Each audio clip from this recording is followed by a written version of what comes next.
नमस्कार विद्यार्थी मित्रांनो, united public service college Rajur taluka Motala जिल्हा बुलढाणा या कॉलेजमध्ये मी आपलं सहर्ष स्वागत करत आहे। मित्रांनो, माझा परिचय मी Prashant Patil, ex director UPSC mains achiever आणि एमपीपीएससी मेन्स इंटरव्ह्यू आणि 5 वर्ष टीचिंगचा एक्सपिरियन्स मला आहे कॉम्पिटिटिव्ह क्षेत्रातला।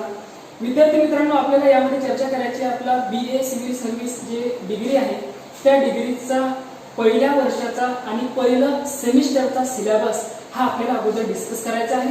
त्या आपल्याला सिलेबस काय काय आहे आणि काय काय घटक त्यामध्ये आपल्याला आणि तो सिलेबस आपल्याला यूपीएससी एग्जाम एमपीएससी एग्जाम या एग्जामची कशा प्रकारे समाविष्ट झालेला आहे हे त्यामध्ये आपल्याला बघायचं आहे। म्हणजे आपल्याला यामध्ये आज ॲनालिसिस करायचं आहे कशाचं, सिलेबसचं। आता सिलेबसच का, कारण याचं कारण असं आहे कारण आपल्याला कोणत्याही आता सपोज आपल्याला मुंबईला जायचं आहे तर अगोदर आपल्याला काय ठरवावं लागते, आपल्याला अगोदर डायरेक्शन ठरवावं लागते आणि आपल्याला ठरवावं लागते आपल्याला तिथं जायचं आहे। म्हणजे आपल्याला काय करायचं आहे तर आपल्याला बीए सिव्हिल सर्व्हिसेसचे पेपर क्वालिफाय करायचे असून आपल्याला यूपीएससी सिव्हिल सर्व्हिसेसची एक्झाम आहे त्या एक्झामचा सिलेबस आपल्या सिलेबसची पूर्ण त्यामध्ये साम्य आहे म्हणजे सारखाच आहे, तर त्या दृष्टिकोनातून आपल्याला अभ्यास करायचा आहे। म्हणून कोणतीही गोष्ट सुरुवात करण्याच्या अगोदर आपल्याला त्यामध्ये काय करावं लागते तर आपल्याला सिलेबस बघावं लागेल। सिलेबस म्हणजे नेमकं काय, आपल्याला कोणकोणते पॉइंट्स त्यामध्ये युनिव्हर्सिटीने दिलेले आहे आणि आयोगाचे कोणकोणते पॉइंट्स कोणकोणते मुद्दे आपल्याला त्यामध्ये आहे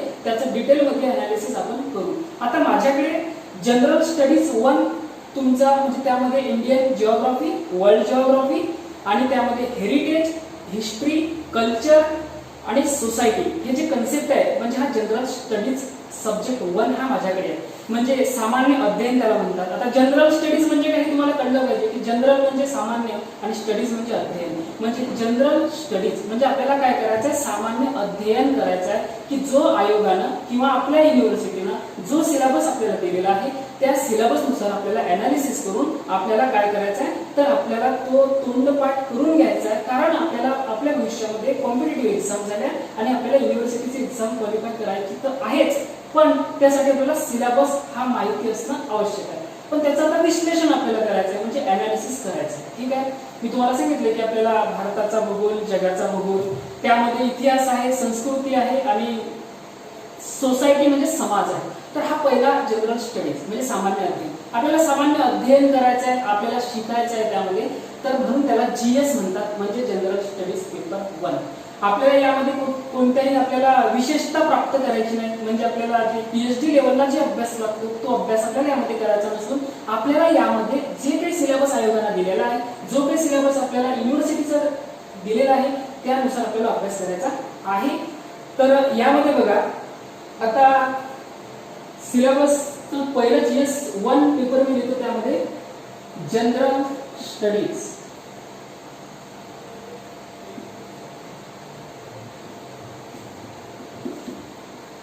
जनरल स्टडीज 1 म्हणजे जीएस 1 म्हणून आपण त्याला जीएस 1। आता जीएस 1 मध्ये त्यामध्ये तुम्हाला माहिती आहे की त्यामध्ये जगाचा कॉमा भारताचा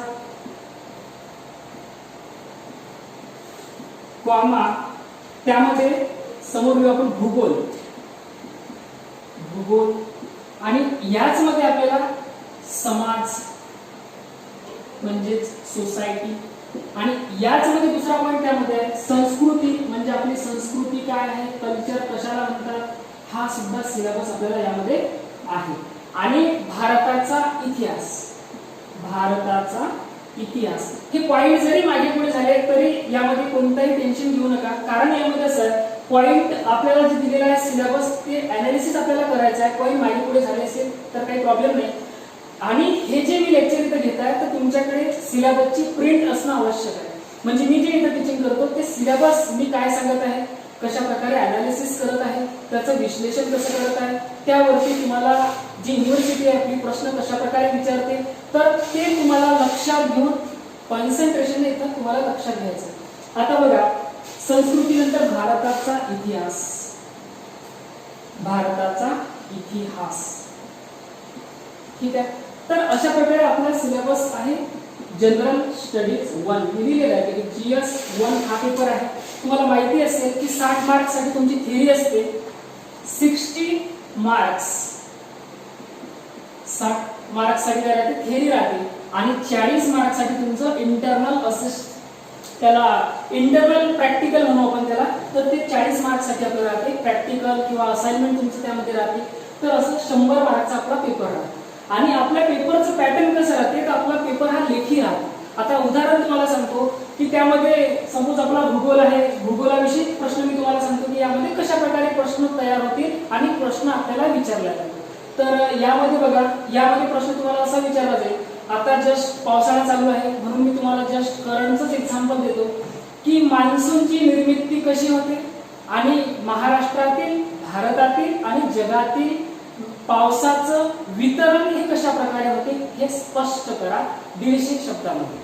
म्हणजे काय झालं, आपल्याला कसं उत्तर लिहायचं आहे, प्रश्न अगोदर समजून घ्यायचा आहे, प्रश्नाची डिमांड काय आहे आणि त्यानुसार तो पॉइंट आपल्या सिलेबसमध्ये कुठं आहे आणि आपण त्याचं अनालिसिस कसं केलं, त्याचा स्टडी कसा केला, तर त्यानुसार आपल्याला त्याचा स्टडी करून आपल्याला उत्तर लिहायचं आहे. आपल्याला फक्त असं आपण जे म्हणतो की ओरली सगळ्याचं भारताचा भूगोल असं नाही. माझी टीचिंग जी पद्धत आहे ती आहे पूर्ण सिव्हिल सर्व्हिसेस एक्झामिनेशन सारखी आणि तीच पद्धत तुम्हाला या कॉलेजमध्ये आपल्या BA सिव्हिल सर्व्हिसेसच्या डिग्रीमध्ये इथं ते अप्लाय करायची आहे. कारण आयोगाने सिलेबस काय दिला, तोच सिलेबस तुम्हाला UPSC ला आणि तोच सिलेबस तुम्हाला आपल्या युनिव्हर्सिटीच्या डिग्रीमध्ये आहे. म्हणजे आपल्याला डिग्री पण व्यवस्थित क्वालिफाय करायची A+ मध्ये आणि आपल्याला UPSC ची एक्झाम, MPSC ची एक्झाम, बँकिंग, त्यामध्ये रेल्वे एक्सेट्रा तुमचं जे काही ध्येय असेल तर त्या ध्येयानुसार आपल्याला त्याची तयारी करून घ्यायची. ठीक आहे. तर बघा, हा झाला जगाचा, भारताचा भूगोल, समाज, संस्कृती आणि भारताचा इतिहास हा टॉपिक्स आहे आपला. म्हणजे जनरल स्टडीज 1 पेपर यामध्ये आपल्याला हा अभ्यास करायचा आहे हे आपल्याला माहिती पाहिजे. आता यामध्ये बघा, आता हे मी पुसतो. आता यामध्ये भूगोल विषयाचा आपण अगोदर अनालिसिस करू. भूगोल कशाला म्हणतात, भूगोल शब्दाशी अर्थ घ्या. प्रत्येक गोष्टीचा आपण विचार करणं आवश्यक आहे. भूगोल आहे म्हणून भूगोल म्हटलं असं नाही. भूगोल, भू म्हणजेच काय, भू म्हणजे पृथ्वी, भू म्हणजे पृथ्वी आणि गोल म्हणजेच काय, भूगोल म्हणजे पृथ्वी ही गोल आहे. ठीक आहे. जनरली तुम्ही अगोदर असं समजून घ्या की पृथ्वी कशी आहे, गोल आहे. ठीक आहे. आता पहा भूगोल, आता त्याला इंग्लिश मध्ये काय म्हणतात, तर त्याला इंग्लिश मध्ये जिओग्राफी म्हणतात. भूगोलला इंग्लिश मध्ये जिओग्राफी असं म्हणतात. आता जिओग्राफी या शब्दाची आपल्याला काय करायची आहे, तर यामध्ये या शब्दाची खोड करायची आहे. आता जिओ खाली अंडरलाईन करतो, जिओ, नंतर ग्राफी खाली अंडरलाईन करतो. ठीक आहे. आता जिओचा अर्थ काय, तर जिओचा अर्थ काय होईल इथं, जिओचा अर्थ पृथ्वी. त्याला इंग्लिश मध्ये आपण काय म्हणतो, अर्थ, मराठीमध्ये धरती, भूमी, पृथ्वी. ठीक आहे. आता ग्राफी म्हणजेच काय, भूगोलामध्ये आपण कशाचा अभ्यास करतो, तुम्हाला प्रश्न कोणी विचारला की भूगोल म्हणजेच काय, what is geography, what is भूगोल. आता भूगोल, ग्राफी म्हणजे त्याचा अर्थ असा आहे की त्याचं वर्णन करणे किंवा त्याचं चित्रण करणे, वर्णन करणे किंवा चित्रण करणे, तर याला म्हणतात जिओग्राफी. आता कसं समजून घ्यायचं, जिओग्राफी, जिओ म्हणजे पृथ्वी, ग्राफी म्हणजे वर्णन किंवा चित्रण, म्हणजे पृथ्वीचं वर्णन आपल्याला यामध्ये करायचं आहे. मग आता पृथ्वीचं वर्णन म्हणजे नेमकं काय, तर त्यामध्ये आपला जिओग्राफी विषय आहे भूगोल, तर त्याच्या नंबर ऑफ ब्रँचेस पडलेले आहेत, त्याच्या शाखा आहेत. तर त्या शाखेविषयी आपल्याला त्यामध्ये आता बघायचं आहे. आता पृथ्वीचं वर्णन करायचं आहे तर एक्झाम्पल, आता पृथ्वीचं वर्णन, त्यामध्ये पृथ्वीचा आकार कसा आहे, पृथ्वीची उत्पत्ती कशी झाली, पृथ्वीची निर्मिती कशी झाली, उत्क्रांती कशी झाली, त्यामध्ये पर्यावरणाचा काय रोल आहे, मानवाचा काय रोल आहे, खडक कोणत्या प्रकारचे आहे, खडकांचे प्रकार किती आहे, भूकंप कशाला म्हणतात, नाभी कशाला म्हणतात, व्होल्कॅनो म्हणजे त्याला आपण ज्वालामुखी म्हणतो ते कशाला म्हणतात, समुद्र, महासागर, नंतर त्यामध्ये विविध बेटा आले, नंतर विविध राज्य आले, त्यामध्ये विविध पर्वतरांगा आल्या, नद्या आल्या. तर या सर्वांचा अभ्यास आपल्याला या सब्जेक्ट मध्ये करायचा आहे, तो म्हणजे जिओग्राफी. आणि जिओग्राफी आपल्याला असं वाटत असेल आर्टचा सब्जेक्ट आहे, पण geography it is the subject of science. कारण जिओग्राफी म्हणजे भूगोल हा एक सब्जेक्ट आहे आणि हा सायन्सशी रिलेटेड आहे, म्हणजे हा एक सायन्सचा सब्जेक्ट आहे. आणि त्यामध्ये आता आपल्याला काय बघायचं आहे, तर यामध्ये आपल्याला त्याचे प्रकार बघायचे आहे की जिओग्राफीचे प्रकार कोणकोणते. तुम्ही व्हिडिओ बघत असताना तुमच्या समोर तुमची कॉपी आणि पेन तुमच्या जवळ असणं आवश्यक आहे. जे काही मी लिहितो ते तुम्ही नोट करून ठेवा. भूगोल,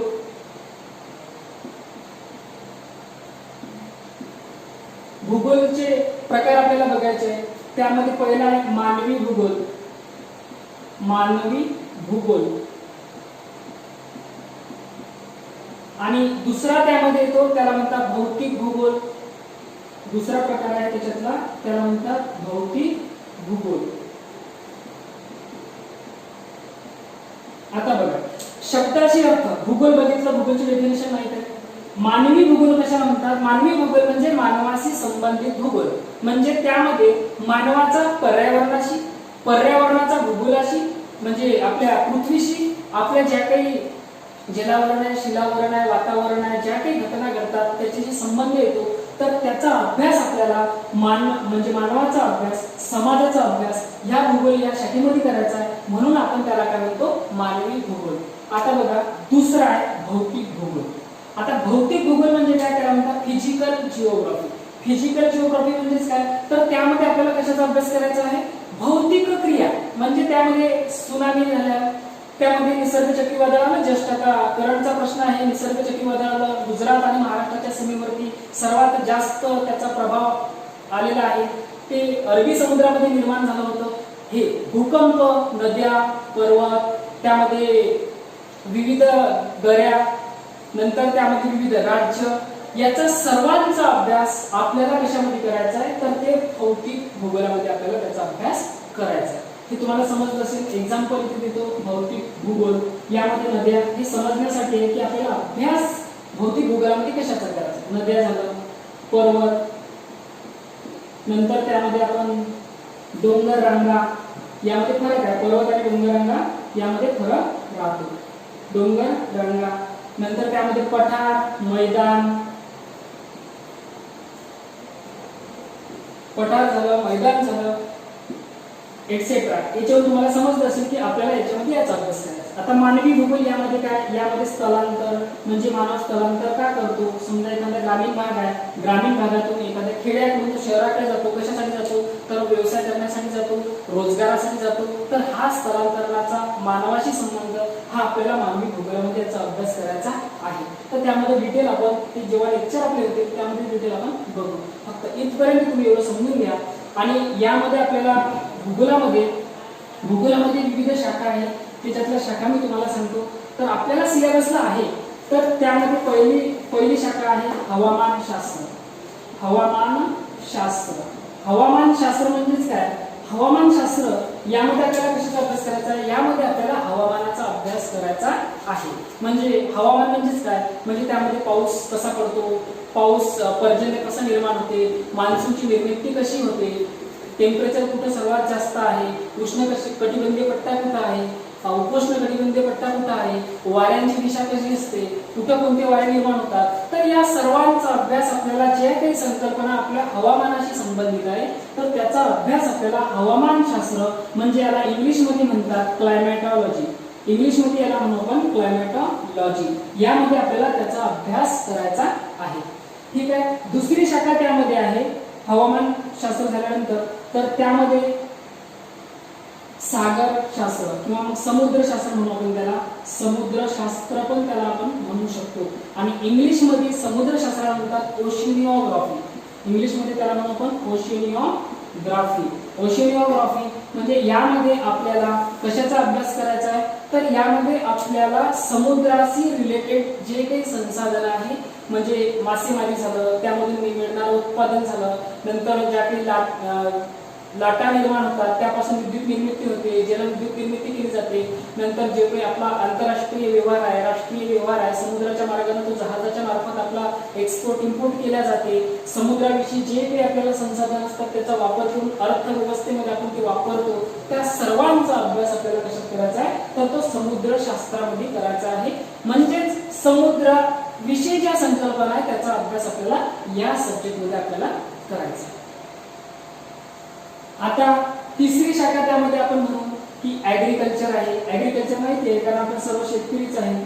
ऍग्रिकल्चर म्हणजे त्यामध्ये आपण त्याला म्हणू ऍग्रिकल्चर म्हणजे कृषी म्हणजे कृषी भूगोलाला. ऍग्रिकल्चर म्हणजेच कृषी, यालाच आपण कृषी भूगोल म्हणतो.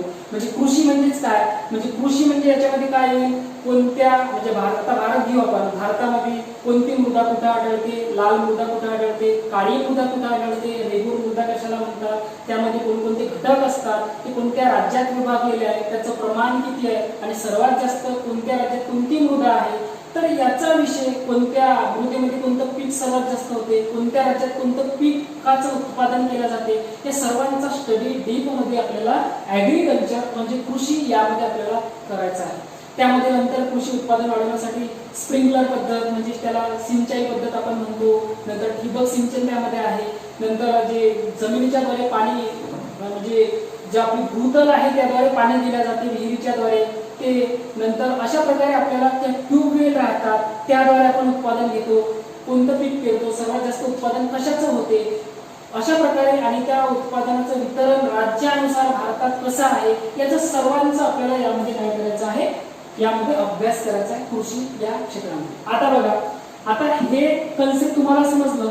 आता पहिला प्रश्न मी इथं तुम्हाला सांगतो की आपण जे हवामानशास्त्र आहे म्हणजेच त्याला म्हणू आपण क्लायमेटॉलॉजी, हवामानशास्त्र म्हणजेच क्लायमेटॉलॉजी.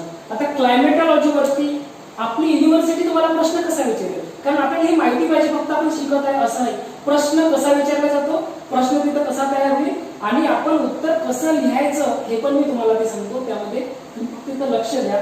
कॉपी पेन हा तुमच्याकडे असणं मस्ट आहे. बघा प्रश्न तिथं लिहितो मी की मान्सूनची निर्मिती कशी होते, मान्सूनची निर्मिती कशी होते, मान्सूनची निर्मिती कशी होते, ठीक आहे, कशी होते. आणि पर्जन्याचं भारतातील वितरण, पर्जन्याचं भारतातील वितरण याविषयी चर्चा करा. चर्चा करा म्हणजे डिस्कस नाही, चर्चा करा म्हणजे त्याचं वर्णन करा किंवा वर्णन लिहितो मी, याविषयी वर्णन करा असा प्रश्न परीक्षेमध्ये आपल्याला विचारला जातो. मान्सूनची निर्मिती कशी होते, पर्जन्याचे भारतातील वितरण याविषयी वर्णन करा, हे आहे. आता बघा, त्या अगोदर आपल्याला आम्ही तुम्हाला सिलेबस सांगितलं म्हणून हे मस्ट आहे की आपल्याला सिलेबसचा तोंडी पाठ असला पाहिजे, सिलेबसचं अनालिसिस आपलं झालं पाहिजे. म्हणून मान्सून कशाला म्हणतात, व्हॉट इज मान्सून, मान्सून कशाला म्हणतात, जे काही सूर्याची किरण समुद्राच्या लेवलवरती पडतात, तिथं पाणी तापते, टेम्परेचर वाढते आणि त्यापासून त्या पाण्याचं रूपांतरण बाष्पामध्ये होते, त्याला बाष्पीभवन आपण म्हणतो. आणि तेव्हा तिथं मान्सूनची निर्मिती म्हणजे ते वारे, थंडी वारे नैऋत्य दिशेकडून इथं नॉर्थ ईस्ट म्हणजे उत्तर पूर्वेकडे वाहतात, त्याला म्हणतात मान्सून. म्हणजे मान्सून ही अशी स्थिती आहे की ती पावसाच्या अगोदरची स्थिती. आणि जस्ट आता आपलं जे लेक्चर चालू आहे ते मान्सूनच्या ड्युरिंग मध्ये, त्या पिरियड मध्ये चालू आहे. मान्सूनची निर्मिती कशी होते हा एक पहिला प्रश्न. ही प्रश्नाची डिमांड ओळखा की प्रश्न काय विचारला, नाही तर 1857 चं वर्णन करा असं तुम्हाला विचारलं की 1857 ची कारणे सांगा, तुम्ही 1857 वरती लिहिसान की त्याची उपाययोजना काय, असं नाही. जो विचारला तोच, कारण हीच डिमांड युपीएससीचा आहे आणि हाच प्रश्न युपीएससी मेन्स एक्झामिनेशनचा आहे. युपीएससी मेन्स एक्झामिनेशन आपल्याला हे पण माहिती पाहिजे की युपीएससी फक्त युपीएससीच नाही, अदर स्टेट लेवलला एमपी, यूपी, बिहार, झारखंड, राजस्थान, हरियाणा, नंतर त्यामध्ये हिमाचल प्रदेश, उत्तराखंड जे काही राज्य आहे, गुजरात पीएससी, सर्व राज्याच्या परीक्षा ह्या रिटर्न आहे मेन्स एक्झाम, ठीक आहे. अशा प्रकारे आणि याचा एमपीएससी मध्ये सुद्धा आपल्याला फायदा होतो. मान्सूनची निर्मिती कशी होते, पर्जन्याचे भारतातील वितरण. आता वितरण म्हणजे काय, त्याला इंग्लिश मध्ये डिस्ट्रीब्युशन म्हणू, म्हणजे कोणत्या भागात किती सेंटीमीटर पाऊस पडतो, कोणत्या कसा पडतो, ठीक आहे. अशा प्रकारे त्याची वर्णन करा, अशा प्रकारे.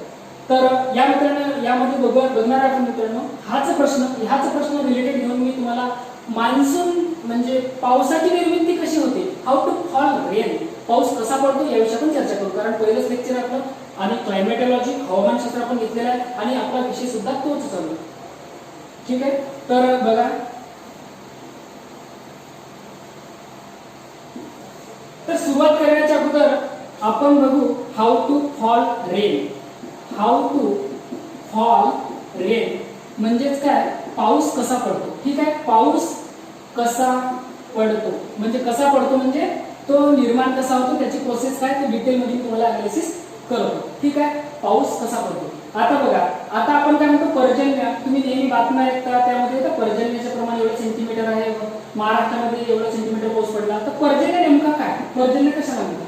पर्जन्य म्हणजे याचा अर्थ असा आहे की पावसाच्या दिवसामध्ये आकाशातून जे काही काळे ढग जातात, ज्या काही वाफा आपण त्याला बाष्प म्हणतो, जे बाष्प जाते वरून आपल्या काळ्या रंगानं काळं असते आणि ते काळे असल्यामुळे नंतर त्यामध्ये बाष्प असल्यामुळे ते वजनानं भारी होतात आणि भारी झाल्यामुळे ते त्याचं रूपांतरण त्या बाष्पाचं पावसामध्ये होते आणि आपल्याला पाऊस पडतो। म्हणजे आपल्या जमिनीवरती समुद्रावर जो काही पाऊस पडतो त्याला आपण म्हणायचं पर्जन्य। ठीक आहे, पर्जन्य म्हणजे पाऊस। समजलं? आता याची निर्मिती कशी होते डिटेलमध्ये आपण त्यामध्ये बघू। आता बघा, हा झाला सूर्य आणि हा झाला समुद्र, म्हणजे त्याला आपण अरबी समुद्र म्हणतो, अरबी समुद्र। आता काय होते, सूर्याचे किरण, हे सूर्याचे किरण आहे, सूर्याचे किरण समुद्राच्या लेवलवरती म्हणजे समुद्रावरती आपल्या समुद्रावरती पडतात आणि समुद्राचे किरण सूर्याचे किरण समुद्रावरती पडल्यानंतर ते पाण्याचं तापमान, तिथे काय होते, पाण्याचं तापमान वाढते, प्लस लिहितो मी, तापमान प्लस होते म्हणजे वाढते, टेम्परेचर वाढते।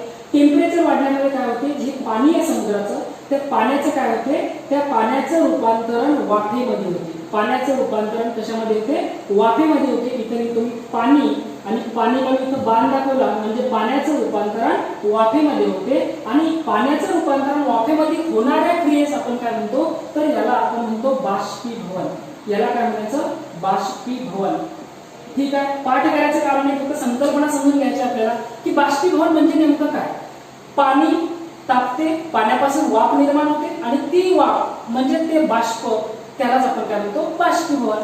म्हणजे पाणी टू बाष्प म्हणजे पाण्यापासून बाष्पात रूपांतर होणे म्हणजे त्याला आपण काय म्हणू, बाष्पीभवन। इथे लिहितो मी पाणी आणि इथे लिहितो बाष्प, म्हणजे याचं रूपांतरण, याचं रूपांतरण पाण्यापासून बाष्पामध्ये रूपांतर होणे याला काय म्हणतात, बाष्पीभवन। आता इथं पहिली क्रिया, एक नंबर देतो पहिली क्रिया, सूर्याची किरण समुद्राच्या सरफेसवरती पडते, टेम्परेचर वाढलं, त्यामुळे टेम्परेचर वाढल्यामुळे काय होते, पाणी तापते, पाणी तापल्यामुळे वाफेत रूपांतर होते, वाफेत रूपांतर झाल्यामुळे ती वाफ अशी वरवर जाऊ लागते आणि वरवर गेल्यामुळे काय होते, ती वाफ वरवर गेल्यामुळे जे काही वातावरणामध्ये आर्द्रता असते, आता वातावरण माहित आहे आपलं, वातावरण वरचं आर्द्रता म्हणजे ओलावा, आपण त्याला आर्द्रता म्हणजे काय म्हणतो, ओलावा म्हणजे त्याला इंग्लिशमध्ये ह्युमिडिटी म्हणतात, म्हणजे थंडी हवा, की त्यामध्ये पाण्याचं थोडं म्हणजे ती हवा जी असते त्यामध्ये बाष्पयुक्त हवा जी असते, आपण म्हणतो आज हवा कोरडी आहे, थंडी आहे, तर ती थंडी हवा तुम्हाला जाणवते की जेणेकरून आपल्याला पाण्यासारखा अनुभव येतो, त्याला म्हणतात, त्याला काय म्हणायचं आपण, त्याला म्हणायचं आर्द्रता। तर यामधली जी आर्द्रता आहे वातावरणातली, तर ही वाफ आपली वरती गेलेली आहे, वाफ काय करते म्हणजे हे बाष्प काय करते, वाफ म्हणजेच बाष्प, ते बाष्प हे वातावरणातली आर्द्रता शोषून घेते, आर्द्रता शोषून घेतल्यामुळे म्हणजे ते बाष्प शोषून घेतल्यामुळे ती जी गरम हवा असते, वाफ असते, बाष्प असते, ती भारी होते आणि भारी झाल्यामुळे काय होते, भारी झाल्यामुळे असं ते गुरुत्वाकर्षणामुळे ती पाऊस देण्यास खाली सुरुवात करतात, म्हणजे ती भारी झाल्यामुळे अशी ती बाष्प खाली येते आणि त्यामुळे आपल्याला पाऊस पडतो आणि पाऊस पडतो आणि तो पडणाऱ्या पावसास त्याला आपण काय म्हणायचं, तर त्याला आपण म्हणू आरोह पर्जन्य, त्याला म्हणू आपण आरोह पर्जन्य। आता पर्जन्याचे प्रकार, पर्जन्याचा पहिला प्रकार आहे आरोह पर्जन्य, आरोह पर्जन्य। दुसरा प्रकार आहे त्याला म्हणू आपण आरोह पर्जन्यानंतर प्रतिरोध पर्जन्य, प्रतिरोध पर्जन्य, प्रतिरोध पर्जन्य, आरोह पर्जन्य, प्रतिरोध पर्जन्य आणि तिसरा प्रकार आहे त्यामध्ये आवर्ती पर्जन्य, आवर्ती पर्जन्य। आता याचा प्रकार काय आहे बघू। तर यामध्ये तीन प्रकार आहे पर्जन्याचे, तर हा पहिला पाऊस पडतो, बाष्प भारी खाली पाऊस पडतो, त्याला म्हणायचं आरोह पर्जन्य। आता बघा प्रतिरोध पर्जन्य कशाला म्हणायचं, प्रतिरोध म्हणजे काय, आता बघा आपण बघितलं की अरबी समुद्रावरती तिथं मान्सून आपल्या नॉर्थ ईस्ट म्हणजे उत्तर पूर्वेला वाहत येताना तिथं सह्याद्री पर्वत त्याला काय करतो, त्या मान्सूनच्या वाऱ्यांना असं अडवतो म्हणजे विरोध करतो, तर याला म्हणायचं प्रतिरोध पर्जन्य। म्हणजे मान्सूनला कोणते म्हणजे त्या पावसाला कशामुळे रोध होतो, त्या पठारामुळे रोध होतो की पर्वतामुळे रोध होतो, त्यामुळे तिथं जो पाऊस पडतो तर त्याला म्हणायचं प्रतिरोध प्रकारचा पर्जन्य। म्हणजे सह्याद्री पर्वतात प्रतिरोध प्रकारचा पाऊस पडतो, म्हणजे सह्याद्री पर्वत असा समांतर असल्यामुळे तर त्या मान्सून वारे तिथे अडवल्या जातात. त्यामुळे ते सर्वात जास्त मॅक्झिमम 6000 सेंटीमीटर 6000 मिलीमीटर पाऊस तिथं पडतो तो सह्याद्री पर्वतावरती, आणि त्याला म्हणतो आपण प्रतिरोध प्रकारचा पर्जन्य.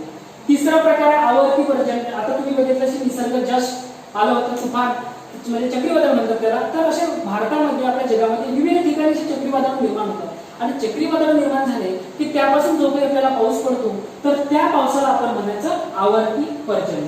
लक्षात घ्या पर्जन्याचे प्रकार. पहिला आरोह पर्जन्य. आरोह पर्जन्य म्हणजे तुम्हाला सांगितलं की आरोह पर्जन्य म्हणजे आपल्या पृथ्वीवरती जे काही पाऊस पडतो त्याला आरोह पर्जन्य म्हणतात. दुसरा प्रतिरोध पर्जन्य. प्रतिरोध म्हणजे रोध होणे, त्याला विरोध होणे. सह्याद्री पर्वत आहे, तिकडून वारे येतात, तिथं अडवल्या जातात, त्यामुळे तिथं पाऊस पडतो, त्याला प्रतिरोध प्रकारचा पाऊस म्हणतात. इकडून हिमालय पर्वत आहे, ठीक आहे, तिथं जो पाऊस पडतो तिथं सपोज जे वारे येत आहे तिथं अडवल्या जातात, तिथं पाऊस पडतो, तर त्याला म्हणायचं प्रतिरोध प्रकारचं पर्जन्य. तिसरा आवर्ती पर्जन्य. आवर्ती तुम्हाला जस्ट मी सांगितलं की जे काही चक्रीवादळ होतात, जे काही तुफान होतात त्यापासून पाऊस पडतो त्याला म्हणायचं आवर्ती पर्जन्य. ठीक आहे. आता हा जस्ट कन्सेप्ट हा तुम्हाला समजला असेल की यामध्ये काय प्रोसेस होतात. तर मी तुम्हाला सांगितले की यामध्ये पहिली क्रिया आहे, पहिली क्रिया झाली बाष्पीभवन. बाष्पीभवन म्हणजे पाण्याचं रूपांतरण कशामध्ये होते, द्रवामध्ये होते. नाही सॉरी, बाष्पीभवन पाण्याचं रूपांतरण वाफेमध्ये म्हणू आपण. पाण्याचं रूपांतरण वाफेमध्ये म्हणजे बाष्पीभवन. दुसरं, आता जे काही आपलं बाष्प निर्माण होते त्या बाष्पाचं रूपांतरण पाण्याच्या थेंबामध्ये होणे म्हणजे द्रव रूपामध्ये होणे, तर याला म्हणायचं सांद्रीभवन. याला काय म्हणायचं, सांद्रीभवन. म्हणजे पाऊस कसा पडतो, तर पाऊस बाष्पीभवन सांद्रीभवन, बाष्पीभवन आणि सांद्रीभवन ह्या क्रिया घडल्यामुळे पाऊस पडत असतो. ठीक आहे. पहिली क्रिया बाष्पीभवन म्हणजे पाण्यापासून वाफेत रूपांतरण होणे, आणि सांद्रीभवन म्हणजे बाष्पाचं रूपांतरण पाण्याच्या थेंबामध्ये होणे म्हणजे त्याला सांद्रीभवन म्हणतात. ह्या दोन क्रिया आहेत पाऊस पडण्यासाठी आपल्याला आवश्यक आहे. जो काही प्रश्न मी तुम्हाला सांगितलेला आहे त्याचं उत्तर हे आहे, विथ डायग्राम आपण ते देऊ शकतो. लास्ट मध्ये मी तुम्हाला ते सांगतो. आता यामध्ये आता एक प्रश्न झाला की मान्सूनची उत्पत्ती कशी झाली ते बघितलं आपण, कसे निर्माण होतो पर्जन्य. पर्जन्याचे प्रकार पण बघितले आपण. आता त्यामध्ये आपल्याला बघायचं आहे की महाराष्ट्रामध्ये पर्जन्याचं वितरण कसं आहे. वितरण म्हणजे डिस्ट्रीब्युशन कसा विभागलेला आहे, कोणत्या जिल्ह्यात किती सेंटीमीटर पाऊस पडतो, कोणत्या प्रशासकीय क्षेत्रामध्ये किती सेंटीमीटर पाऊस पडतो ते यामध्ये आपल्याला बघायचं आहे. त्याला वितरण म्हणतात. आता बघा हा झाला महाराष्ट्राचा नकाशा. आता यामध्ये हा महाराष्ट्राचा नकाशा आपला. यामध्ये आपल्याला बघायचं आहे की पावसाचं वितरण महाराष्ट्रामध्ये कसं आहे. त्या अगोदर हे बघण्याच्या अगोदर इथं बघा, त्या अगोदर हे बघू आपण. हा झाला आपला दक्षिण भारत. इथं कन्याकुमारी आहे. कन्याकुमारी हा जिल्हा आहे तामिळनाडूमध्ये, कन्याकुमारी. आणि इथं कन्याकुमारीचं जवळच इथं आपला हिंदी महासागर आहे, म्हणजे भारताच्या दक्षिणेला हिंदी महासागर आहे. नकाशा बघत चला, नकाशा सुद्धा आपल्याला बघता आला पाहिजे. तर यामध्ये मान्सून कसा उत्पत्ती होते ते बघू. आता वारे कशी निर्मिती होते. आता बघा यामध्ये बघायचं आपल्याला की 30 मे रोजी इथं केरळ नावाचं राज्य आहे तामिळनाडूच्या वरती. डायग्राम मध्ये बघा इथं केरळ आहे.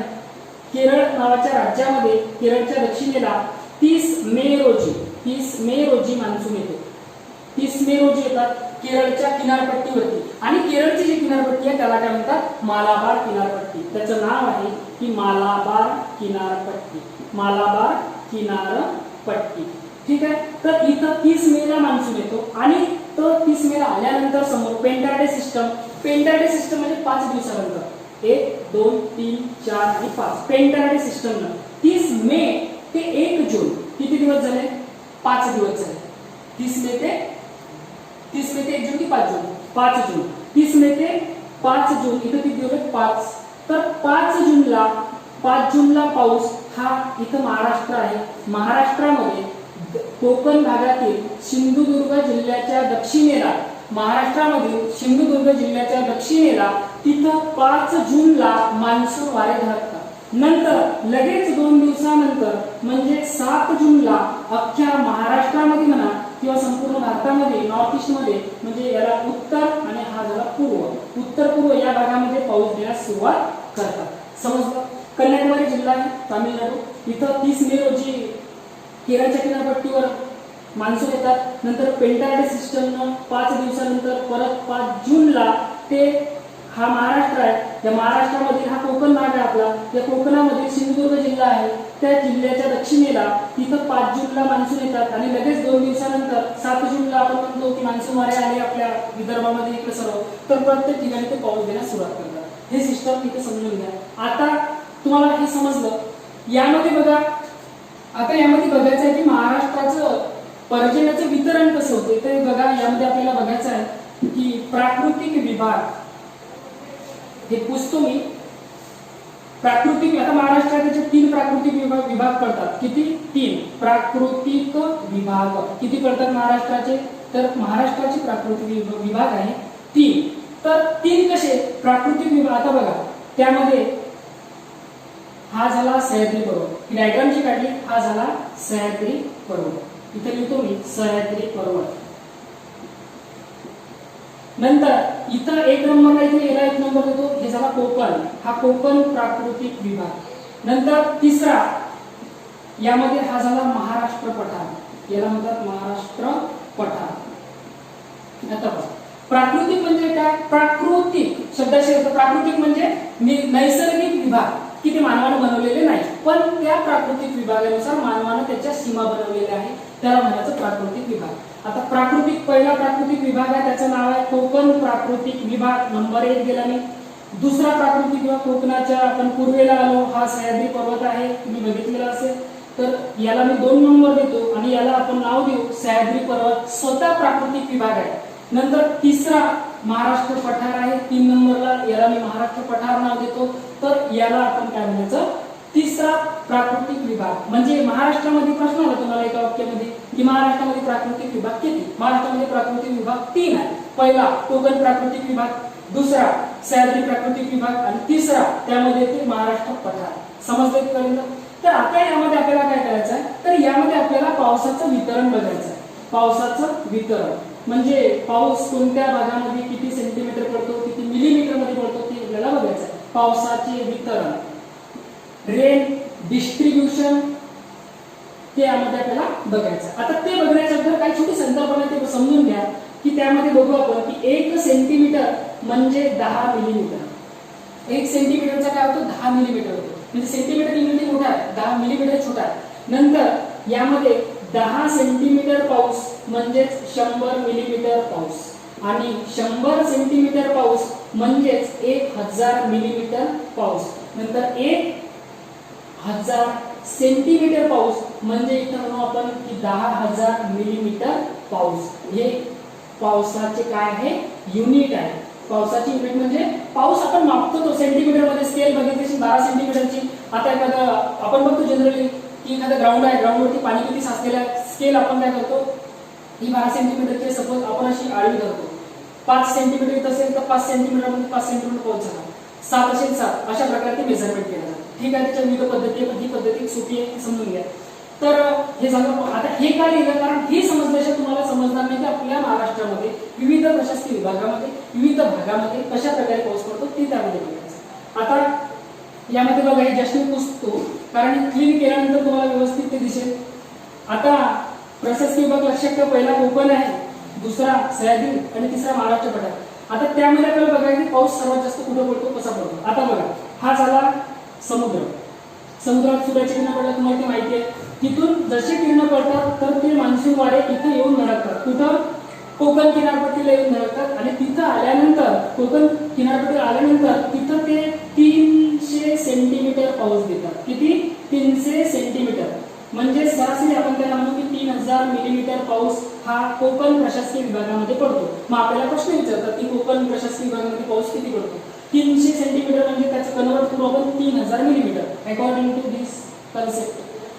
हा झाला कोकणामध्ये एवढा पाऊस पडतो. परत आता इथे काय होते, इथे वारे येतात, पाऊस घेतात, परत ते वारे इथं हलके होतात, पाऊस गेल्यानंतर हलके होणार आहे आणि हलके होतात जसे जसे ते वर जातात आणि वर गेल्यामुळे ते वारे काय करतात, वातावरणामध्ये जे काही आर्द्रता आहे, ह्युमिडिटी म्हणजे जे बाष्प आहे, ते वारे काय करतात, पूर्ण ते शोषून घेतात आणि शोषून घेतल्यामुळे ते पुन्हा जळ होतात आणि ते असे पूर्वेला वाहू लागतात आणि जसे पूर्वेला वाहतात तर तिथे तिला पहिला प्रतिरोध होतो, तर तो आहे सह्याद्री पर्वत. सह्याद्री पर्वताचा प्रतिरोध होतो आणि इथं ते सर्वात जास्त पाऊस देतात सह्याद्री पर्वतावरती. तर इथं सरासरी आपण म्हणून 600 सेंटीमीटर पाऊस पडतो. कुठं? कुठं सह्याद्री प्रशासकीय विभागामध्ये म्हणजे सह्याद्री पर्वतावरती हा 600 सेंटीमीटर पाऊस पडतो. तर त्याचे कन्वर्ट करू आपण की 6000 मिलीमीटर पाऊस कुठं पडतो सह्याद्री पर्वतावरती. म्हणून सर्वात जास्त पाऊस सह्याद्रीमध्ये पडतो. परत आता इथं वाऱ्यांनी पाऊस दिल्यानंतर ते रिकामे होणार आहे.